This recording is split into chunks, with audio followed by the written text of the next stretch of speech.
It's Gorman in the Morning with Fletcher and Ryder. Now, 92 KQRS.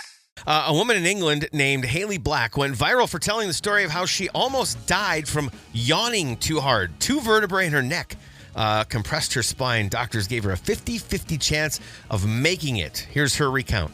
I yawned and immediately 2 discs shot forward into my spinal cord, compressing my spine. And I was having these weird seizures down one side, and then the other side I was losing function. The surgeon had come to see me. I just remember him saying, "You need to have surgery now, and it's 50-50 whether you're going to survive this." They said that 2 discs had shot forward and compressed my spine, essentially breaking my neck. A yawn. Oh my God. From It's a incredible. yawn. And she doesn't suffer from brittle bone disease to begin with. I mean, I would think they would mention that. What a crazy thing. That's insane. Oh, no. I mean, I've yawned. I've had some aggressive yawns. I've had a lot of aggressive sneezes. I've had some coughing fits. Never snapped any vertebrae. I mean, that's just wow. Yeah, that's that one's tough to You guys hurt comprehend. yourself in any weird way? What's that? Have you hurt yourself in any weird way? Oh, I certainly have. Yeah. Okay. Oh, trust me. I can give you some you can't believe that I did this to myself stories. I'll be very happy to. 651-989-ROCK. Ever injure yourself in an unexpected or, as in my case, really stupid way? Yeah. If you same. can beat a yawn or even come close. Crazy injuries, silliest injuries ever. 651-989-ROCK. Oh my, have we been hurting ourselves? Yeah, I feel bad for Jenny in Monticello. She was at Aldi, slipped on a grape, did the splits, and ended up tearing her hammy and hurting the other hamstring as well. Oh. Both hammies went. Oh, no. One. Oh, jeez. Oh, jeez. That was actually Jenny at Aldi right there. One grape. That's all it took. Man, you think they're bad for dogs. Wait till Jenny gets a hold of one. Yeah. Doug texted in, said, fractured a rib sneezing. Okay, I've heard of that before. I've heard about the sneezing injuries before, yes. Yeah. A couple of major league players have done that. There's a famous... I mean, it'll hit the thing like someone's out. Oh, I hurt myself sneezing. I've definitely read about that before. Major League Baseball players Yes. have hurt themselves sneezing. Yes. They are the least athletic of all the athletes, but come on. Sure. And actually, I just noticed it. Sandy sent in the same thing. I threw my back out sneezing. Walked like a crab for 2 weeks. That's crazy. Let's see. Sammy Sosa suffered an oblique strain and also a back ligament sprain from sneezing fits. What the hell? Yeah. Oh, yeah. A pitcher, Matt Latos, strained his side trying to hold back a powerful sneeze. Now, they say don't keep a sneeze in. Right. You can do some serious damage. Got to let those bad boys loose. Are these steroid-powered sneezes? I would imagine so. Could be. Okay. Yeah. All right. Yeah. Performance-enhancing drugs involved. The doozy maybe of the morning comes from Frank. When I was 6 years old, my buddy got a new bike. Of course, he let me ride it. But I wasn't familiar with caliper brakes. I was used to brakes being in the pedals. I ended up crashing into a brick wall. My face smashed into the wall, and that's why I thought it was the worst. And then it gets worse. My testicles wrapped around the neck of the bike, and I split my scrotum, requiring 20 stitches. They said I'd never have children. 4 daughters, 14 grandchildren later. Okay. So I'm happy to hear that his junk. It was a happy ending, at least. Well, I mean, Sort he of. still had those 4 kids. That's what I mean. Maybe he thought he was getting away with no kids. Do we not have a red flag in the studio that we can wave before you read things like that to me? Nope. No. The fun is in not telling you. Yeah. Man, oh man. Yeah, that's I don't brutal. want to ever hear the word stitches and scrotum in the same sentence No, again. my Same. balls hurt and they're metaphorical. Trust me on that one. I feel bad for your balls. I did myself in as a college student in the dorm, goofing around in the hallway with a couple of guys, walking back to one of our rooms. Not hammered drunk, just a little buzz going. Sure. And then, as is often the case, a little wrestling bout breaks out, like boom, boom, boom. You're all messing around with each other. And I jumped up. I jumped off this guy, jumped up in the air, and I went to do like a jump up and spin around move, and I didn't realize that I had walked right under propped open fire doors. And so the 9-foot ceiling was all of a sudden like 7 feet because I was in a doorway of fire doors, and I jumped. And you don't realize how much force you have just leaping off the ground in a normal time. And I just went straight up into the door, into the thing, knocked myself out, completely cold. I landed on the floor and was only unconscious for a couple of seconds. Only. Maybe 5. Only, yeah. And then when I came to, and I do remember the first thing I heard was, "Oh my God, look at all the blood," but there was none. My friend was just messing with me. Oh, that's fantastic. And I looked up and I was like, it was truly like when you throw on one of those fluorescent bulb lights and it goes, that was you? Finally, that was me. And I came to and he was like, "Dude, are you all right?" And I was like, "Yeah, I'm fine. I'm okay." Then I got up and I went back to my room, and then I was really out of it. And then one of the guys on staff came down. He goes, "Just don't go to sleep for 6 hours." And I was like, he's like, "You probably have a concussion." And this is the 80s. And so the response was, "Okay, well, I'll just drink a Coke and stay awake for a while." Right. And I did. Never went to a doctor, never had it checked. And I was a little weird for a few days. A few days? Yeah, I would think. Felt a little off. Okay. Yeah, maybe. Crazy injuries, bizarre things. Fletcher, you got to have one. I do have one. A previous radio station I worked at, we had really heavy doors. Okay. So you had to brace and try to make an effort to.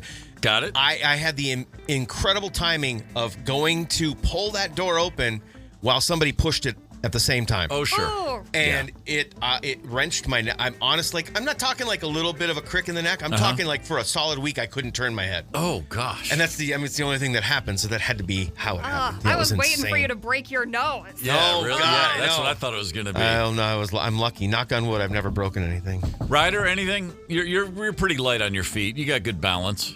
No, I'm super klutzy. But Yeah, I know. I just wanted to hear you say it. The dumb way that I hurt myself was I'm really, since Mr. Ryder bought them for me, I'm really strict about using my earplugs when I go to concerts. Right. But a little bit of gross story. I might have had too much earwax in my ears, and it got impacted. And it was it was like 2.5 weeks that I couldn't hear out of one ear. It was like all muffled, and you hear it like when you take a shower, it's pounding on your skull. Yeah, it sounds everything like echoes. An earthquake. I finally threatened to. This was the boss before the one we have right now. Threatened to quit the job if they weren't going to let me go to urgent care and get my ears blown out.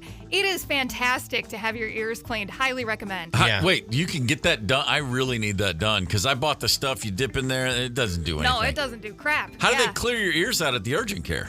They have like some kind. It's just water, but they have some kind of special tool, and like the nurses really know their game. Yeah. Oh, I'm so relieved to hear that. I do have a method. I need that. I do have a method I can tell you that you can try at home before that if you want, but I'll tell you after that. No, later. just go get it done by a pro. Yeah, I don't trust myself with my own ears. Fair enough. 651-989 Rock. Give me another text. Danny, stupid injury. I stood up fast underneath a shelf that was braced to the rafters. Oh. Dropped to my knees. I could not see for almost a week. Oh man, that's a rough one. All right, one more. I got one more here. When I don't have a name for this one.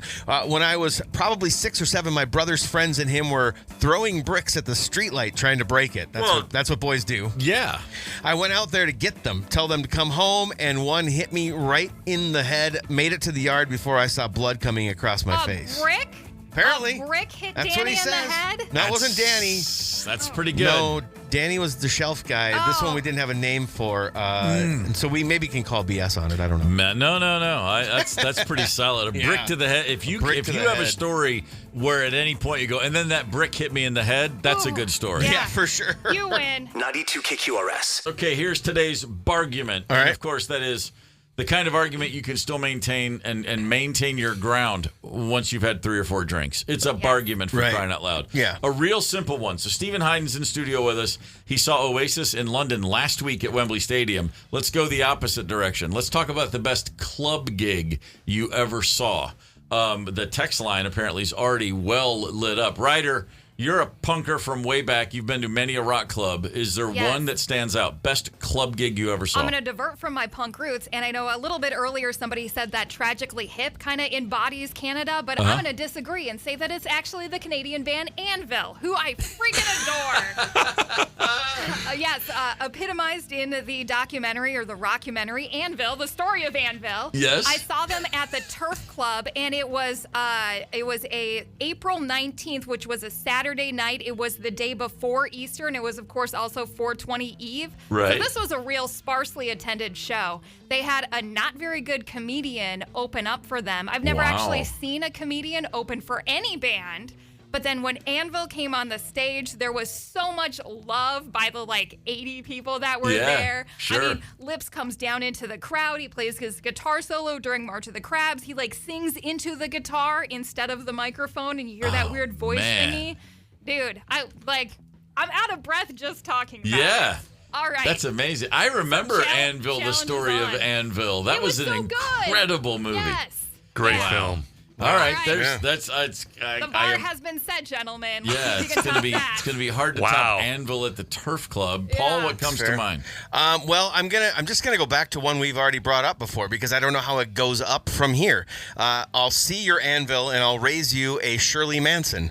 I was at the very first ever Garbage show in the United States. Oh, really? Yeah, they were out doing promo and getting set up to go be a band. Okay. And they Garbage squeezed themselves, their electronics, their multiple guitars into the 7th Street entry, and it was as butts to nuts as you can imagine. Wow. It was elbow to elbow. I had just gotten into radio. It was phenomenal, and I was front and center. Yeah. I was inches away from Shirley, and then when they were done, the capper on it all was being a gentleman, and because there's nowhere to go, there's no stage entrance at 7th Street. You just go up on stage because normally there's 16 people in the room, right? Sure.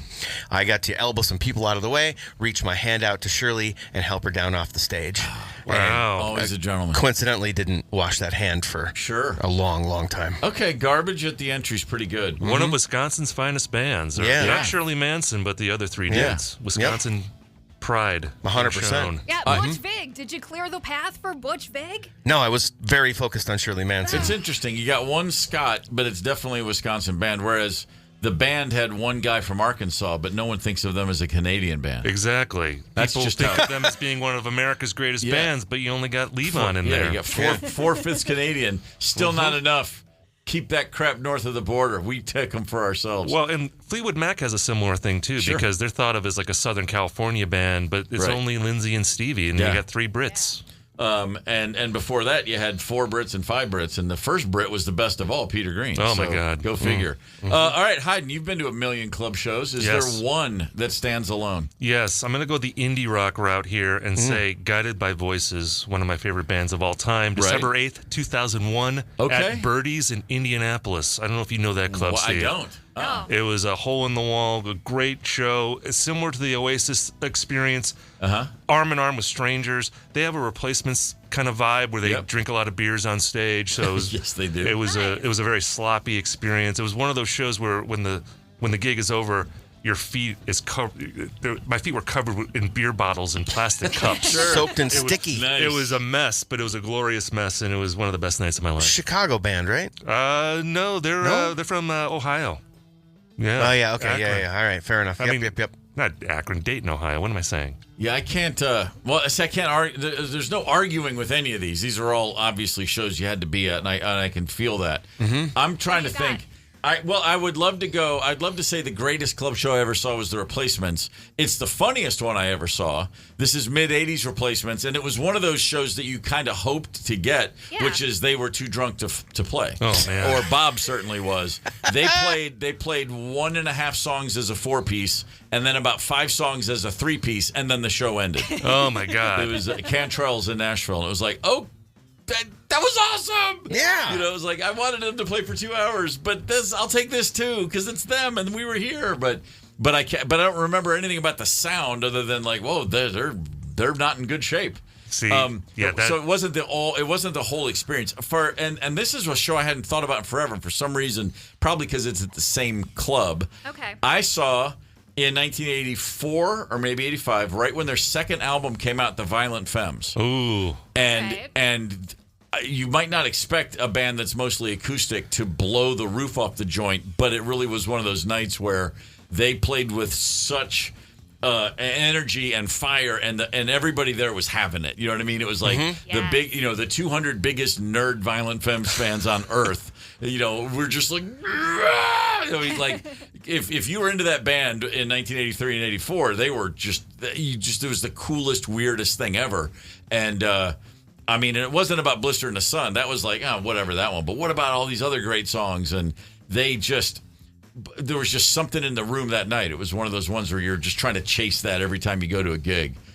Pretty incredible. 651-989-ROCK. What's the greatest club gig you ever saw? Got some texts. Let me have them. We got a couple, actually, and I guess he played there multiple times, but one of them that weighed in is Hummus Bob. Saw Prince play at Bunkers in Minneapolis back in the day. He forgets the year because, again, Prince played there multiple times, but still pretty special to see that. Oh, my God. Well, sure. I think he just won the argument with that one. Legendary. Thanks, Bob. That's sick. Brian says, Red Hot Chili Peppers, early 80s at First Ave, nothing but socks on their junk for the last set. Oh, man. Sure. All right. Very famous. I mean, that's pretty classic. This one's from out west. Alan is here, but saw Genesis with Peter Gabriel at the Rainbow in Hollywood. Ooh. That's pretty good. Dang. Hey, That's pretty that'll work. awesome. That's tough to beat. Local producer Deluxe John Fields just texted Jellyfish at First Ave, July 6, 93. Now, I will say this, Jellyfish, the greatest ever 2-album and out band, a tremendous live show. I mean, that is, if there's of all the bands that woulda, coulda, shoulda, they definitely didn't. But man, those records are great, and they were tremendous live. Oh, man. Spilt Milk. That record is incredible. Belly Button is the first one, I believe. Yeah, really good band. Tremendous. Boy, it's almost more fun to go, what's the worst gig you ever saw? But right now, best club gigs is good. We'll keep this one. We'll go to worst another time. Can I just say, too, like you said, a Wisconsin band, too. Violent Femmes. Yeah. We got Garbage. Wisconsin representing here. Not known as a great state for producing bands, and yet very well represented in this segment. Probably just got lucky. What was the Detroitin? Remember that band? Yeah. The 80s Wisconsin band. One other one I'm going to throw out there. Just one of the great club bands you could ever have hoped to see from New Orleans, Louisiana, Dash Rip Rock. Ooh. Ever heard of them? That's a deep cut. Dash Rip Rock was that's a character on the Beverly Hillbillies, I think. Was it the Clampett girl? Her boyfriend's name was Dash Rip Rock or something. I don't go deep on hillbillies. Yeah, they were a 3-piece band from New Orleans for years.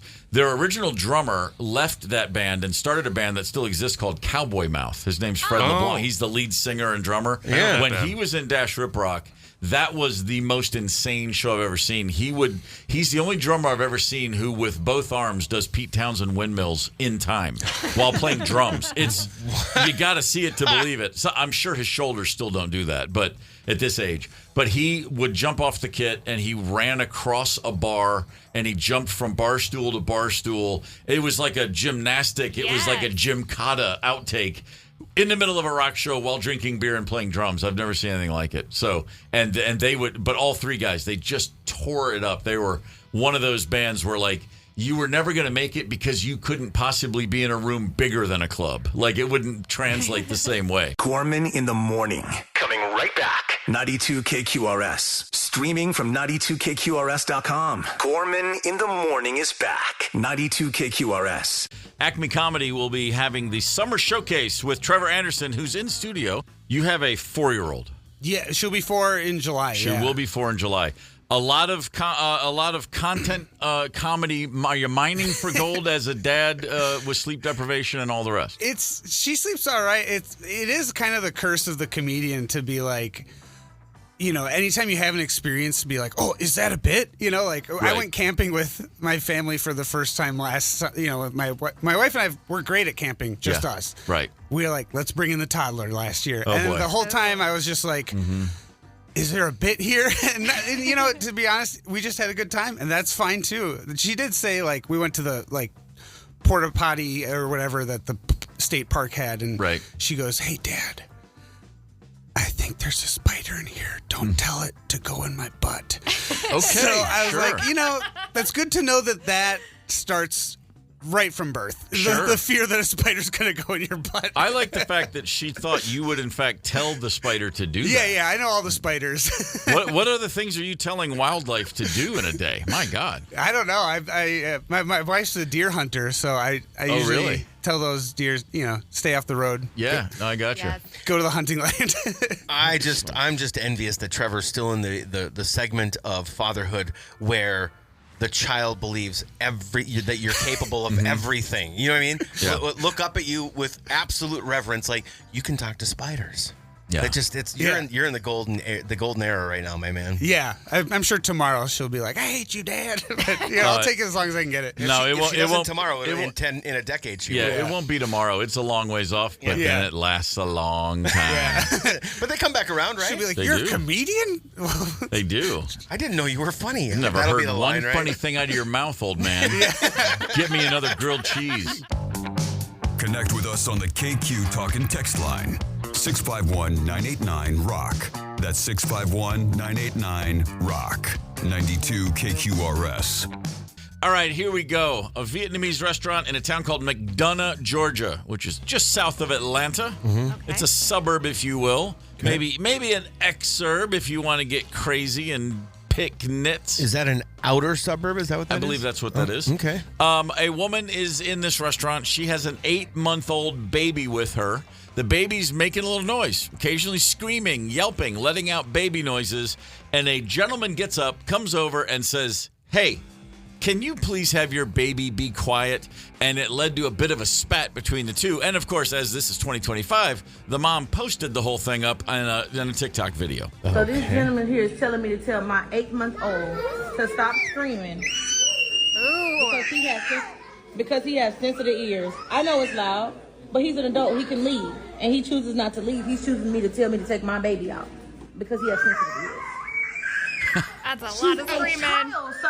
It's not me. I didn't do anything. You're causing this whole restaurant to have to hear our discussion. They don't want to eat that. They want to get their food. You came to me about my child, did you not? You can't remove yourself from this restaurant. No, you're disrespectful, you're entitled, and you're being privileged right now. I'm not responsible for the way that men have probably mistreated you in the past. Man, I'm a happily married woman. What are you talking about, baby? I'm 10 years next week. So no one has mistreated me. You've been disrespectful. Man. Whoa. Gosh. Oh, boy. Wow. Kicking it off. I can't believe that she is the one who posted that I know. video. It's kind of shocking. Listen, I'm more often than not, I'm on team baby in these situations because babies are babies. And it's a team game in life. Yep. Community, society, we're all on the same planet. We're all in the same game.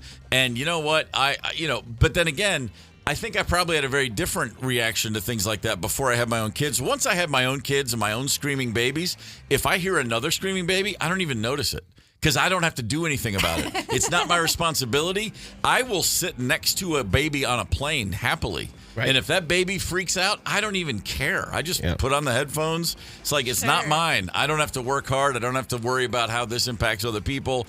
But generally speaking, I think I was always kind of cool with this. I get the guy going over and saying I don't get the guy going over and saying, "Hey, can you do something about that baby?" I can't imagine taking that step. I might be a little annoyed. I might be a little miffed. Yeah. But at the same time, I just generally err on like, hey, man, babies are tough. And the baby's not like in pain. Babies, especially 8 months old, they're playing with sound. Mm-hmm. They're figuring out, hey, I do this and it makes this noise and that's me. I'm in control of it. It's a it's very age appropriate thing developmentally. That baby is playing with a real annoying sound though. Yeah, that's very true. It definitely is. Very, very true. Very shrill. Have you ever approached a person to ask them if they could squelch their child's noise? I'm too Minnesota nice to have done that. Prior to having kids, which means you've thought about doing it, but then you chose not to. Well, which means I've been annoyed, but I'm not going to go up and say anything about it. Got it. Before having kids, it would have definitely bothered me. Yeah. Since having kids, I more get empathetic if they're if there's something that sounds stressful. If this one sounds more like they're just having fun. Yeah. I would never approach now. In this case, I think both sides are crazy. You think the dude's crazy? I think the dude's crazy for going up and saying something. We also don't have any idea because she's the one that posted it. We don't know how this altercation started. Yeah, We're just picking it up from wherever this is. But also, if I'm in her shoes, I am team baby as well, like you. But if my kid's making these noises for 30 minutes, whatever, I just either take them outside and try and calm them down, or just leave. Like, for her, for this woman to say you're an adult, you can leave this restaurant, and you're choosing not to. That's when she lost me. Yeah, sure. Because again, I'm on team baby, but as a parent, when we used to travel with the kids, there was a lot of flights when they were toddlers and little kids and babies and toddlers. I mean, we worked hard to make sure the kid's comfortable, the kid's happy, the kid's well fed. Yeah. They have a million things to distract. We had toys and books, and we never, ever turned our back and let a kid just freak out in public because we just don't want to be those parents. Yeah. And you're also making sure your kid has a more enjoyable experience. You don't want to see your baby or your toddler miserable while out in public, so you do your job. Yeah. Now, when I see parents who are just like, oh, well, nothing I can do. Now, that's when I go like, yeah, there is. You're not parenting. You can leave. Yeah. You can leave, actually. You can if you don't know how to, if you can't help your child be more comfortable, or if you're unwilling to try, if you're going to throw your hands up, go throw your hands up in your car. I think it's funny that I believe one of the words she used was entitled. Like, you're the one acting entitled because you think that a kid gives you just carte blanche to do whatever the hell you want. That's not how it works. We did have a an experience on a plane where a guy. Rosemary was on an aisle, and I was next to her in the middle of, like, there's 3 seats in the middle of the plane. And the dude sitting across the aisle from her apparently didn't notice that she was sitting next to a dude my size with a stern look on his face and long hair and looked like I was ready to, be in a bar fight. Long story short, we haven't even taken off yet. And Connell is probably a year old, and she's bouncing him in her lap, and he is making noise, but it's clearly happy baby noise. He's giggling and chirping, not screaming, but just, and a businessman with a laptop computer back in the pre-internet days. Very important. Basically, he looked across the aisle. He goes, are you going to do something about that baby's noise? And she looked at him and goes, what would you like me to do? And he goes, is that baby going to make noise? And she goes, is my baby? I don't know. I don't know that my baby understands English. I can't really talk to him about it. But he seems like he's in a pretty good mood right now. Yeah. And she's just kind of saying all this. And she's giving him some snark and also giving me the elbow like, don't worry, I got this. Because I'm immediately like, oh, this dude's going down. And he says... He calls the flight attendant over and says, No. I need to make sure this baby's not, I can't handle this. And the flight attendant goes, well, there's seats in the back of the plane. You can move farther back if you want. Like, she's just like, dude, screw you. Yeah. He says I don't remember what he said, but I finally leaned over and I go, hey, a-hole. I mean, I went right. I said, did you say that? Oh, yeah. Okay. Oh, yeah. I said, hey, man. If you don't know the difference between a happy baby and a crying baby, you got a lot to learn, but this is none of your business. You do it. And he said something else. And I did have one of those. It's one of those times in life when you say the thing, you go, I'm glad I said that at the time. Yeah. And I looked at him. I said, if you say one more word to my wife, you're going to be the second person in this conversation with him, pointing to the baby, who's wetting himself and crying soon. Yes. I said, I assure you of that. Wow. I said, do not give me a reason to stand up from my seat.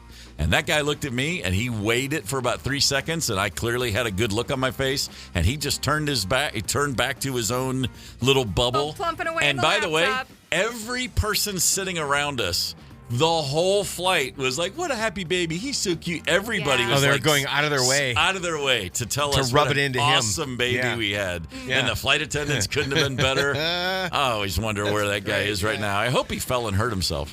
Wow. Maybe he grew up. Ever had that experience? Ever accost someone about their screaming baby? Or have you ever been with the screaming baby? Let's go. And I'm thinking about this. I don't know that I've ever done it. I've certainly thought about it, which is... I've been at an airport, or I've been, in a coffee shop or whatever, and you see a woman alone with a baby who's clearly struggling, like the baby's freaking out, and you want to go over and say, hey, can I help? And my first thought is I just look like some weird dude. Little bit, It's like I'm with that's ya. a little odd. And generally speaking, someone will come up, preferably a woman, and go, "Hey, let me hold that for you while you get this straight." Because as much as I would like to help, it's not that far off, really, from like you see someone walking at night and you're like, "I'll just follow near you to make sure you're safe." It's like, no, that doesn't work. thanks. That doesn't work. No, not so much. So it's a tough situation. Hopefully, someone else jumps in there. But we do have a lot of text messages flying in. Everybody's got a thought on the screaming baby situation. Polly H says, in this case, the mother is 100% in the wrong. When a child acts up, you take them outside until they calm down. It is not fair to disrupt the entire restaurant. That comes with conditions, in my opinion. It does. Now, my quick question on this, before we had said it was a Vietnamese restaurant, Yes. which my initial thought is generally not a place it's not Chuck E. Cheese, generally Right. not a place Right. I would bring kids. That's true. So did everybody else go to the restaurant expecting a kid-free experience? Probably so. It does remind me. I have been. By the way, and the movie itself is shocking. What's it called? What's the Jessica Chastain Afghanistan? Zero Dark 30? Thank you. Yeah. In Zero Dark 30, in the middle of a movie, a baby starts crying. Oh, no. And I'm like, who has a baby in any movie, and especially this one? Yeah. Was it a midnight screening, too? No, it was just like, Lord. just in a movie. And then, but, you're a good solid hour and 20 in, and then all of a sudden, and I kid you not, it was a full 60 seconds before somebody stood up and walked out with that baby. Wow. And the whole theater's just like, yo, what Right? in the world? So yeah, but to your point, yeah, this isn't Chuck E. Cheese. It's not even McDonald's Playland. It's a Vietnamese restaurant. I don't know. For all we know, this kid loves a good pho. Yeah. Could be. Well, and we don't know what the family eats. Like, this is maybe like a place that they, maybe they want their kids to grow up eating, different like stuff like that. But again, Sure, it's all, 8 months old, you're just on a bottle. Gorman in the morning. Coming right back. 92 KQRS. Streaming from 92KQRS.com. Gorman in the morning is back. 92 KQRS. WTF, Wisconsin, Texas, Florida. Ryder's going to play us some news drops, and then we will allow you to tell us. We'll find a caller who will be able to tell us where these all took place, either Wisconsin or Texas or Florida. Ryder, take it away. Okay, here is the ultimate home improvement project gone wrong. Made my whole family very nervous, and I'm sorry about that. But, accidents happen. Over to a guy who has the opposite. He is very calm. He is not on a caffeine overdose. This is a man from who had a little bit of an accident while trying to finish some framing on his fireplace at home. Did he stumble? Oh, good God. I was on my tiptoes, and I just didn't have quite enough room, and it fired before I was really ready for it, and then it dropped down and fired again. And Yeah, he shot a nail right through his heart. What? It went in at the speed of a 22-inch bullet, 3-inch nail. it didn't really hurt. It just felt like it kind of stung me, and I looked down and I didn't see anything, and I put my hand there, and like, that's not good. When I saw it moving with my heart, it's like, I'm not going to get anything done today. I can see that already. And apparently, when it happened, he didn't want to bother anyone. So instead of calling 911, he just washed up. There's a hopped photo. in his truck. So I drove into the emergency room, and You drove yourself to the hospital. it seemed like the thing to do. Yeah, sure. Like I say, I felt fine, other than, having a little bit too much iron in my diet. I just leaned over the security guard and said, I've got a nail in my chest. I'd be great if you can find somebody to help me out here. I'm just going to sit down. I'll just be right here waiting with the nail in my heart. Yeah. It'd be great if you could help me out. He said by the time he arrived, 12 miles later at the hospital, that it was starting to hurt. 12 miles to get to the hospital, too. Yeah, so the misfire with the nail gun, nail goes through the heart, dude drives himself to the hospital. Oh, and by the way, and the whole lived time, to tell about it. and by the way, the whole time the nail is pulsing in and out with the beat of his heart as he described. That's when he knew he was in trouble. I got on the Google and I Googled, is the heart an important organ? And it was, and I realized I should go to the hospital. Right after that, I Googled how to get to the hospital. Good God almighty. All Not gonna right. get that fireplace done today. Oh, jeez. Oh, man, and then we got... I hope his Tootsies are warm in winter. Yes, we got a chicken wing emergency right here. Just in another central stunner, this woman arrested for calling 911 and asking them to bring her chicken wings and cigarettes. She was making a joke saying she would call 911 for wings and cigarettes. So, apologies for the phone call. We're thinking here she was too drunk to drive, so someone else needed to help her out. I'm going to pass out for this. Don't get wings and cigarettes. See what I mean? Okay. The call was completely sarcastic, and I'm actually trying to let her know the levity of it, and I let her make the phone call from my phone, so I apologize. If you could just pass along to her that that's an arrestable offense. Police actually showed up and arrested her. Leanne Watson charged tonight with misuse of the 911 system. Just the disdain from that reporter who went to broadcast school and is like, why do I have to read this story? It's fantastic. Ugh. I used to get those in my lunch, Arrestables. They were so good.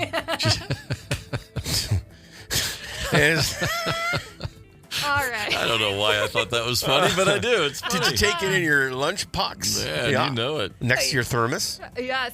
And then we've got some public sex, which can be Wisconsin, Texas, or Florida. Here we go. Inside State Fair Parks Coliseum, you're bound to be entertained by the animals on display. You know, we're here for a horse show or a dog show, not to make babies. But over the weekend, it was this couple in the stands putting on a show of their own. Video and photos of a man and woman having sex on these bleachers were quickly shared on social media. I wouldn't think you'd see something like that here. This is for families. Not that. Dawn Major and her son had no idea they were sitting in the same spot where the couple was caught in the act. There's place for that. Go home. They switched seats right after our interview, at one point with his bare buttocks exposed. Oh, and he's like waving like, hey, what's up? I'm on TV. All right. The man is seen waving at the person recording him. The spokeswoman for State Fair declined to speak with us on camera, but in a statement she tells Fox 6 the incident is appalling and inexcusable, and goes on to say a thorough investigation was conducted and the video was removed. What do you make of that? Honestly, man, I can't believe they would do that here, but I guess that was their decision, you know? It's a decision that could land both in deep trouble. Investigators say State Fair Park police took both into custody, and the district attorney's office is now looking into possible charges. Because that's extremely inappropriate. Extremely inappropriate. Yeah, if human history has taught us anything, it's that they'll do it anywhere. That's correct. There's two things we've learned from history. One, as Michael Corleone says at the end of Godfather 2, anyone can be got. And two, they'll do it anywhere. Mm-hmm. That's the two things we can all safely assume are always true. 100%. And this is smack dab in the middle of the Coliseum where they parade around the alpacas in their goofy costumes and the prize-winning goats and all that stuff. The thing I like is that obviously the reporter walked up and said, hey, so anyway, you're sitting, here's a photo of what was happening here yesterday. You're sitting right where these people were doing it. Oh, gosh, we got to get it. We don't want to get any on us. Yeah. He actually showed them the video on his phone. Yeah, that's great. That's great. That, you know what that is? That's top level report work. That's what that is. That is very good stuff. Oh, all right, man. that's 3 good stories, Ryder. I know, right? You know what? I can tell you're pleased with yourself, and you should be. Blue ribbon, gold star for these 3. Hell yeah. Very good. All right, so did they happen in Wisconsin or Florida or Texas or all 3? We are midway through a game of Wisconsin, Texas, Florida. We've heard 3 tremendous stories from Ryder, and apparently we do have a caller who's got the right answers. Michelle from Randolph is got the magic potion or magic formula figured out. So let's do a quick recap here of the stories we're talking about, Ryder. All right, we're going to make this real speedy. First one, nail gun misfires, goes straight through the dude's heart. He drives himself to the hospital. Okay. Fletcher, what do you think? That's Wisconsin. He's a very earnest fella, and he had a thick accent. I'm just going to take it at surface level. You just based on the word fireplace alone, I'm saying Wisconsin. All right, Michelle? What was the answer? There we go. Bang. All right, both on the board. Good start. 911 call. The woman wanted chicken wings and cigarettes, was too drunk to drive herself. I'll just say I've been in Tampa at the all-night wings and cigs, and so I know for a fact it's got to be Florida. You know what? It sounds like wings and cigarettes. It sounds like Wisconsin or Texas behavior. Yeah. But I'm inexplicably going with Florida. Oh. Okay. All right, Michelle. It is Florida. Oh boy. Boom, all tied up. Wow, fair We're enough. both firing on all cylinders. Most people who buzzed in got those first two right. This last one, the public sex at the fairgrounds, really threw everyone for a loop. Well, I'm going to go ahead and go out on a limb and say it's happened at all 50 states at the state fair. There's someone's at the fairgrounds right now knocking the nickels out of somebody. I just how that goes. That's a lot of acreage. That said, I think Ryder went for the trifecta. I'm going Tejas, the Lone Star State. You know what? I a lot of times try to read into the stories, pick up on accents, just little tells here and there. On this one, I was totally tactical, X's and O's. I listened to how short the beep was when she covered up the word. Oh, boy. And only Texas could be beep that quickly. Goodness gracious. Texas State Fair. All right. Ryder? Michelle? I'm going with Wisconsin. Yes, you're both wrong. It was Wisconsin. It was the Wisconsin State Fair. Oh. So close, but Michelle's the big winner today. Scotty's getting busy. Congratulations, Michelle. Well done. Thank you. It's Gorman in the morning with Fletcher and Ryder, 92 KQRS. As my mom would have said, if your dog's going to leave its dirt, clean up the dirt. Dog dirt. Cute. I mean, imagine growing up in a house where you referred to it as dog dirt. It's a very strange thing. Right. I have the best and worst moment of my life was the same moment, as it turns out sometimes. It's like a line from City Slickers, Bruno Kirby. But anyway, I digress. I was at home one day. This is 2007 or 8. I'm in Nashville. The kids are at school. I'm home from the tour. Rosemary's at work. And I'm just standing in the front room, holding my cup of coffee, surveying all that is mine, which is about a 16th of an acre yard in a very congested neighborhood in Nashville, Tennessee. A tiny little yard. But for the children of my kids' ages, it's a football field, it's a dance studio, it's everything. It's the tiny little front yard that everything cool happens in. Yep. And I'm standing there, I'm looking out the window, beautiful fall day, got my cup of coffee, and I'm just feeling good. And I see a woman walking down the street with a stroller. She's got a brand new baby. This is a very recently bestowed upon with a baby mom. And she's got a chocolate lab on a leash, and she's walking, and I'm just like, it's like a Norman Rockwell picture. Here it comes. Right. And her dog walks into my grass and sniffs around, and I watch her dog just drop a absolute man-sized log cabin right there. Not adult dog size, I should say. What am I talking about? But just boom, boom, boom, boom, boom. And I I get it. Dogs have to go, and I'm not too afraid of it. But I'm of course assuming she's going to clean that up, as any dog owner should. And she just watches, and then let's go. Calls the dog, and I thought, you got to be kidding me. And so I'm. So she saw the dog poop. Oh, there's no way that not a she chance. missed that this happened in your yard. Not a chance. This is not one of those retractable leashes. This is about a 4 or 5 foot, at most 6 foot leash that she's holding, and the dog, she stops the stroller while the dog does its business. The entire parade came to a stop. Yes. Got it. I walk over and grab a bag, open my front door. By the way, I'm in a bathrobe. Well, as you would be in a Norman Rockwell Of course. painting. Yeah. And I step out, still a big fan of the bathrobe. I walk out, beautiful fall day, and I said, hey, do you need one of these? And I hold the bag up. Very do you need a courteous. bag? And her response is to she looks back at me, and I said, excuse me. And she looks back. I said, do you need one of these, holding the bag? And she doesn't say a word. She turns her head away and just starts to quicken her pace as she's leaving the scene. Uh-oh. Wow. With a stroller, and she's like, come on, and pulling the dog, who's not initially agreeing with this plan. Even the dog is like, I think you should get that bag. Yeah, we might want to pick that up. I did that thinking you'd clean up after me. Mm-hmm. And she starts to try to leave, and I said, hey, not cool. I said, you're forgetting something, and she keeps on walking. And I'm just enraged because, again, granted, it's no big deal, but if I hadn't seen this, my kid's going to come home from school, say, Dad, let's go play the football, throw the football, and one of us is going to step in or even fall into a big pile of dog crap. Giant bomb. That just really enraged me. Mm-hmm. So I go over, and I scoop it for her, and I bring the bag up, and I tie off the end so it's sealed up. Yeah. And I said, here you go. And I thought, I'm just going to fling it in her general direction. And it will land. Oh, no. It will land to the side of her, or maybe even right behind her. But she'll hear the plop and she'll hear me yell. Right. And as I mentioned earlier, this was a big deposit. Okay. A little heavier than I anticipated. And as I swung the underhanded throw, I'm like, this is heavier than. And it left my hand, and it was moving a little quicker than I imagined. Oh God! Not quite, and a little bit more of an arch than I imagined. Oh, God. It just flew Don't up. say it. Right in the square of her back. Plop. Okay, good. A big bag of crap slammed into her back. I thought you were going to say it landed in the stroller. I was like, not oh, in the no. stroller. No. Boom, right between her shoulder blades. Well, that's a bullseye then. With some heat. That's a bullseye. Now, I did not intend to smack this woman in the back with a bag of dog poop. However, when it hit her and she froze and she spun around and looked at that and then saw me, and I realized I can't apologize. She'll never believe me. And then all of a sudden I've lost the moral high ground. So what instead I did is I said, you forgot something again. Like I doubled down with the glare. Good for you. And that woman turned and hightailed it out of there.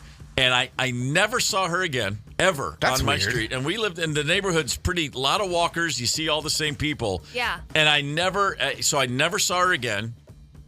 And I did think to myself, for all I know, she was just visiting family from out of town. I mean, I never saw her before or since. Yeah. And somewhere out there is a woman who tells the story of this large man with, at the time, very long hair and unshaven. And he was wearing a bathrobe and he threw dog poop and smashed me in the back. And if that woman, by some miracle of the world, is listening, I just want to go, ha ha, that was a hell of a shot.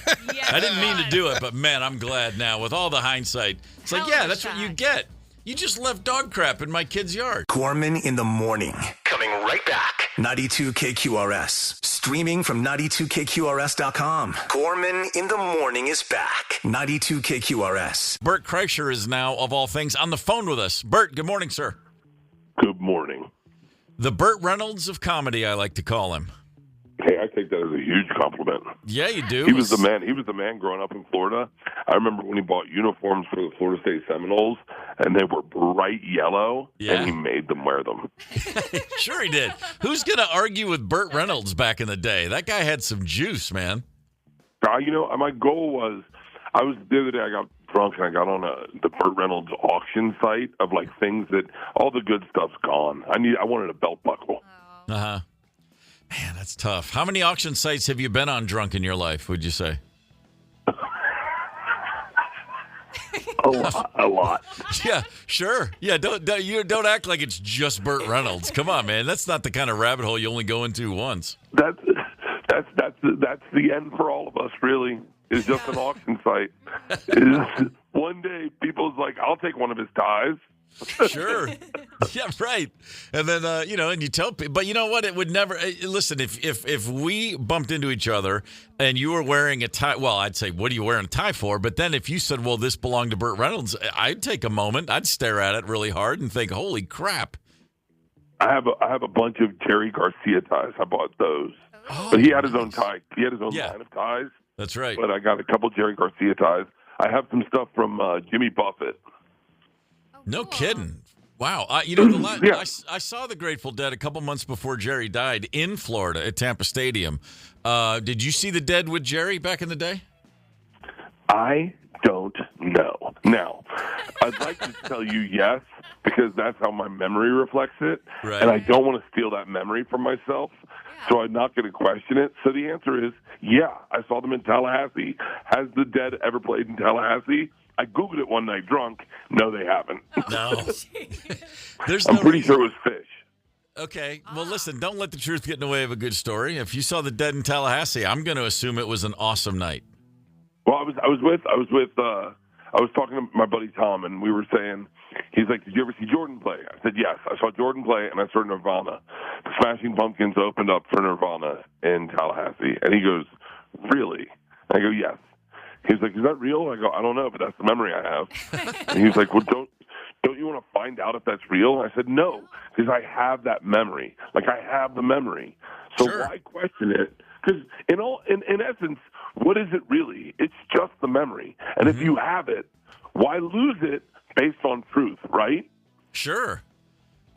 Speaking of Florida State, let me put a button on this. We were talking last week, and I started to tell the story of how Deion Sanders, Seminole great, played in a World Series game and an NFL game on the same day. And I remember it so clearly. And then it turned out not true at all. It was an NLCS game, and he actually didn't play. He was on hand, but he didn't get into the lineup. And in my mind, he played against the Steelers in Pittsburgh and then played a World Series game in Atlanta that night. And none of it was right. He played against the Dolphins in Miami and then flew to Pittsburgh and didn't play against the Pirates. But, that's the problem with Google. You find out that you were wrong about some of your favorite things. Oh, I like life the way better than the way you explained it. Yeah. I don't need to be mired in truth like my wife. I can live in fantasy and enjoy my life. Yeah, that's right. Hey, but mired in truth and the fantasy and this and that and the other. Props to you, sir, for over the last couple of years losing a tremendous amount of weight. I know that is anything but easy. Yeah, well, Steve, I'm gaining it back. So let's go to the next subject. Okay. Who better though? But you know what? You're I'm sure both are represented in the show. I'm sure you have plenty to talk about the on your way down and on your way back up. At least you're enjoying it. Well, here's the thing: is once again, let's get back to the truth. The truth is you're supposed to eat clean and work out, but ultimately, isn't dieting and losing weight just a form of an eating disorder? It's like okay, so I'm not. I mean, you're not throwing up, but if you did throw up, it would help. Yeah. So yeah. And then the other side is full blown addiction. It's I'm going to eat whatever I want. Not all of us have that perfect body where you can eat everything, and So it's holding that line is so difficult for me. I just want to be strong enough to get out of a chair when I'm 77. Yeah. Good plan. No, I think about things like that all the time. It's all about, my lofty goals have totally given way to just mobility as a goal. It's a pretty simple one. Being agile in a shower is cool. I like that. Yeah. Shower agility. Absolutely added to the list. Bert Kreischer's with us on Gorman in the Morning at the Grand Casino Arena this Saturday night. Limited tickets at BertBertBert.com. Did you think about going 4 Berts or 5? Was it always just going to be 3? BertBertBert.com? Well, Bert was a website dedicated to a dog. Okay. And I know. Yeah. I have drunkenly bought so many website names. I own Diet Bert. I own B-U-R-T, B-U-R-T, B-U-R-T, B-E-R-T, B-E-R-T, B-E-R-T, the White Gorilla, which is a nickname I gave to myself drunk one night. I like that. Yeah, I have every website you can ever imagine. I thought when everyone was talking about red states and greens and red states and blue states, I was like, what if we go eco-friendly? I own the website Green State. Sure you do. Oh, now, how often are we, okay, we've already talked about auction sites. How often are we getting drunk and buying up website URLs? I haven't done it in a while. Okay. I haven't done it in a while. Website URLs was like an old school one. Yeah. Sure. Once you get into a deep dive on the internet and you find something that tickles you, then that becomes your hobby. I mean, that's like right now I'm trying to find porn that shocks me. Oh, boy. Good luck. Yeah, good luck to that. Legal porn that shocks me. Okay, got it. Just I don't need something gross. I want something so real. I'm like, holy cow, I can see the shadow of the filmmaker. Bert Kreischer's with us, Gorman in the Morning. Bert, what's the last good gig you saw by a rock band? Oh, it's so funny. I'm in Red Rocks right now. Ooh. We're going to see the Red Clay Strays tonight and then Sturgill Simpson tomorrow. But my last big one was I go to Red Rocks a lot because I've worked here, so you get good access. It's a beautiful venue. Yep. So, but I saw Widespread Panic play nice. Recently. Yeah. Excellent. Red Clay Strays, I saw them here last year. That kid's the real deal, that singer. Awesome. I mean, great band, great songs, but, man, that dude's got the, what do you call it, the aura, the charisma. He's got the vibe. He's the sweetest kid in the world. His name's Brandon Coleman, and he texted me the other day, and he's like, hey, man, I need some help. I said, what's up? He's like, I'm standing outside a Nate Bargatze show, and I can't get in. And he was like, I can't find my tickets, and I can't get in touch with anyone. Can you please reach out to Nate and see if he can get me in? Nate doesn't know who the Red Clay Strays are. He thinks I'm sending a bunch of potters over there. So he's like, sure he does. Nate doesn't follow music. So he's like, who is he? I go, it's a great band. And he goes, I don't listen to music. I go, but Nate, that doesn't matter. He's outside your show. Get him in. Yeah. But they're both rednecks, so they got along perfectly. Sure they did. That makes perfect sense. That's really great. And then obviously Sturgill, he speaks for himself. That's a strong. You got a couple of good days coming up, my man. I know. I'm trying to pace myself so that I don't roll into this. This week of tour is my first week of tour. Mm-hmm. So this is like kicking off week, and then you can already tell my voice is shot from the airplane last night. Just altitude. It's dry as hell up here. So yeah, I'm trying to pace myself so that I roll in to this weekend nice. I got a great new hour I'm really excited about. I have 2 jokes that are the best jokes I've ever written, and you know, my jokes are stories, so they're like 8 minutes long. Sure. So yeah, I'm excited, man. You know what it's like to kick off tour and have that energy. You packed your bus. You got all the drugs in there. You got all the. I shouldn't have said that, but you know what I mean. That's fine. Fuel. It's buses run on fuel. I know what you were talking about. It's a euphemism. Yeah, fuel. But I'm excited. I'm really pumped, and I think the older you get, the more you appreciate tours. Sure. Where you're young, you don't even know they happen, and then they get done, and then the older you get, you're like, my kids are gone, so like I have no reason to go home. My wife and I are good. She's going to be on tour with me, so I'm excited. Well, especially in comedy. I mean, I imagine for years, the furthest thing from your mind is a tour. It's just your life. It's every day the phone rings and you say yes before you even get the offer or know what it means. And there is a moment in time, I guess, when you stop and go, wait, I can actually do this with intent. I can say that's where I need a break, and this is where I want to go, and I don't want to stay here anymore. I mean, it's been a while since you crossed that line, but I'm sure you remember the days when you did not hear the end of the sentence before you just said yes. No, it's so funny you say that. I remember there was a phase in say 2017, 2015, where people started naming their tours, but we were just called it work. It was just being on the road. Like you didn't really have a tour per se. Like you just were on the road. And then when you start doing theaters and arenas, you start naming them so that people know it's new material than the last time, and you're working on something different. And then, but I still was. You nailed it on the head. I always was like, yo, if you offer me a date, I say yes. And then I just took 15 months off, and because I was burnt. I've been doing it since my daughter Georgia was born 21 years ago. I've been on the road ever since. I've never taken any time off.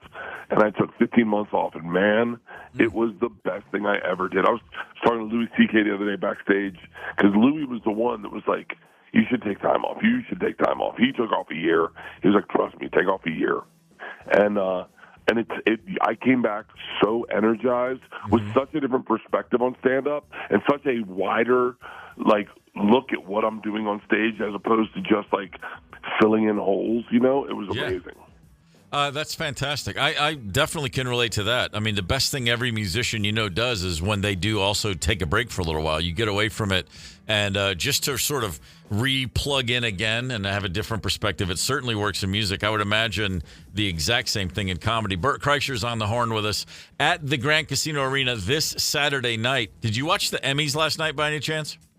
I didn't. I was flying into Colorado. I saw Nate's opening joke about the $100,000, which I thought was brilliant. Yep.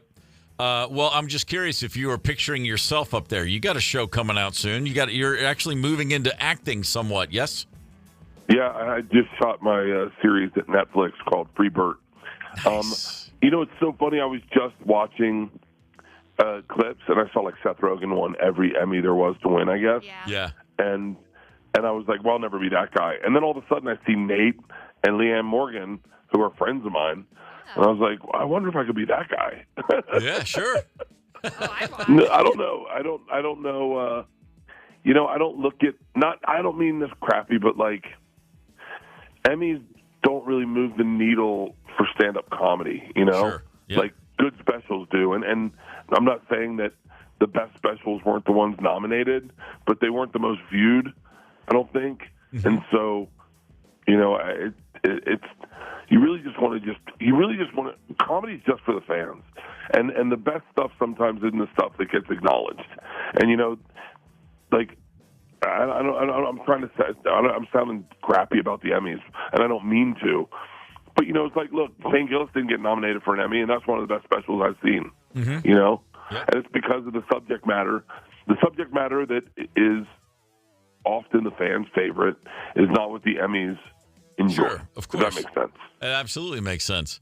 So you've shot the season for Free Burt, though. That's already in the can. So when can we see that? Comes out in January. We don't have an exact date. Got it. But I know it's in January. We edited the first episode already, and we're in the edit process, which I hate because all I do is watch myself. And sure, I'm like, of course. My double chin looks weird there. Can we do a different shot? Yeah, that's it. I get it. But yeah, it's good. I mean, it's good. I think it's great. I hope people like it. You never can tell, you know. It's like with stand-up you can because you try it out on so many people. You're like, this is going to be a good special. Yep. But it's got to be like writing music. Like, you're like, we like it. I hope you guys like it.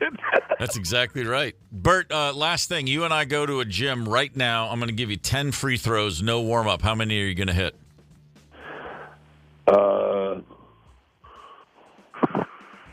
I know me, and I perform under pressure, so I'm going to say 7. Nice. I like that. Awesome. Hell yeah, you do. Burt Kreischer, Permission to Party Tour, Grand Casino Saturday night. Burt, thanks for taking the time, man. Get a lozenge, would you? Yes. I'm sorry, Steve. I love you. Thank you. Always a pleasure, brother. Cheers. Take care. Gorman in the morning is also Gorman on the go. Get the 92 KQRS app and stream live or catch the Gorman in the morning podcast anytime. 92 KQRS.